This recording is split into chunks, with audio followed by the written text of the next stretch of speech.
Okay, that was a lot of side hustle options. You might be feeling a little overwhelmed with all the possibilities.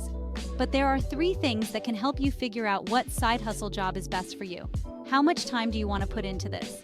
As you look into what it takes to make your side gig work, don't forget to be realistic about how much time will be involved before, during, and after the job. What are you actually making per hour when you consider all the time involved? Guess what? You don't have to hate your side hustle. It could be something that you're actually really good at, something you already love doing. If you can go this route, do it. Then it'll feel way less like work and more like getting paid to live in your sweet spot. Target.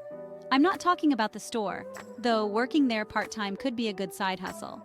As you're looking through options, think about what your main target or goal is in getting a side hustle. Do you want something simple to help you pay off debt or get breathing room in the budget? Do you want to help others along the way? Do you want to use your skills for profit? Are you hoping to turn your side hustle into a legit small business? Whatever your reason, be sure it makes sense for you, your lifestyle, and your goals, both now and in the long run. When you know your why, you're more likely to stick with your side hustle through the ups and downs.